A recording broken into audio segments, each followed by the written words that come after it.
नारद मुनि और किसान। नारद मुनि के बारे में प्रसिद्ध है कि वह जहाँ भी जाते हैं बस नारायण नारायण कहते रहते हैं। नारद जी को तीनों लोकों में जाने की छूट थी, वह कहीं भी आराम से आ जा सकते थे। एक दिन उन्होंने देखा एक किसान परम आनंद की अवस्था में अपनी जमीन जोत रहा था।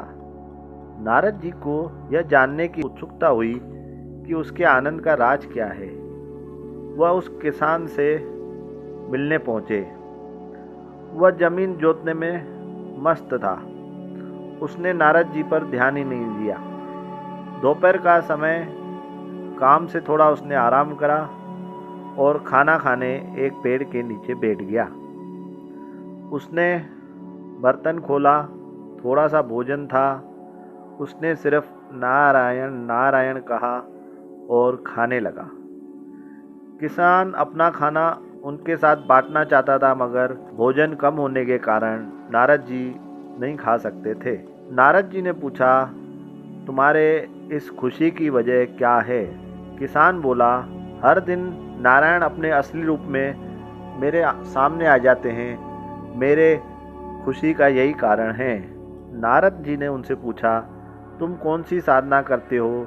किसान बोला, मुझे कुछ नहीं आता, मैं एक अज्ञानी अनपढ़ हूँ। सुबह उठने के बाद मैं 3 बार नारायण बोलता हूँ, काम शुरू करने के समय में 3 बार नारायण बोलता हूँ और काम खत्म करने के बाद मैं फिर 3 बार नारायण बोलता हूँ। जब मैं खाता हूँ तो नारायण बोलता हूँ, जब सोता हूँ तो नारायण बोलता हूँ। नारद ने गिना, वो तो 24 घंटे में कितनी बार नारायण बोलता है। वह तो बहुत बार ऐसा करते हैं, मगर फिर भी उन्हें नारायण से मिलने के लिए वैकुंठ तक जाना पड़ता है, जो बहुत ही दूर है। मगर खाने, हल चलाने या बाकी कामों से पहले सिर्फ 3 बार नारायण बोलने वाले इस किसान के सामने नारायण यहीं आ जाते, यहीं प्रकट हो जाते हैं। नारद को लगा यह ठीक नहीं है, इसमें जरूर कोई त्रुटि है। वह तुरंत वैकुंठ पहुंच गए और उन्होंने विष्णु जी से पूछा, मैं हर समय आपका नाम जपता हूँ, मगर आप मेरे सामने कभी प्रकट नहीं होते। मुझे आपके दर्शन करने के लिए खुद आना पड़ता है, मगर उस किसान के सामने आप रोज प्रकट हो जाते हैं और वह परम आनंद में जीवन बिता रहा है। विष्णु जी मुस्कुराए, नारद जी की ओर देखा और उन्हें एक कार्य करने को कहा। लक्ष्मी जी ने एक तेल से लबालब भरा हुआ बर्तन नारायण जी को लाकर दिया। उन्होंने नारद से कहा, आपको एक काम करना पड़ेगा। तेल से इस भरे हुए बर्तन को भूलोक ले जाइए, मगर ध्यान रहिए इसमें से एक बूंद भी गिरना नहीं चाहिए। इसे वहाँ छोड़कर आ जाइए, फिर हम आपके प्रश्न का जवाब देंगे। नारद तेल से भरा बर्तन लेकर भूलोक गए, उसे वहाँ छोड़कर वापस आ गए और बोले, अब मेरे प्रश्न का जवाब दीजिए। विष्णु जी मुस्कुराए, जब आप ये तेल से भरा बर्तन लेकर जा रहे थे तो आपने कितनी बार नारायण बोला? नारद बोले, भगवान, मैं नारायण कैसे बोल सकता था?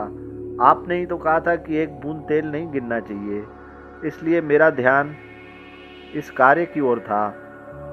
इसलिए जैसे ही मेरा कार्य खत्म हुआ, मैंने आते से ही नारायण कहा। विष्णु जी बोले, यही आपके प्रश्न का जवाब है।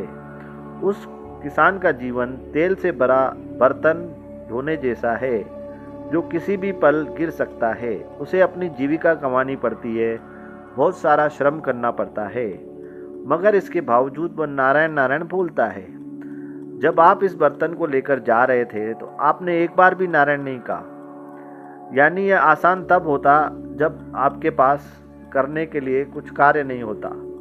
इसलिए ईश्वर करते हैं जो अपने कर्म करते हुए मुझे याद करता है, उसके द्वार पर दुख हरने मैं खुद जाता हूँ, और जो फुर्सत मिलने पर मुझे याद करता है, उसे दुख के समय मेरे द्वार पर आना पड़ेगा।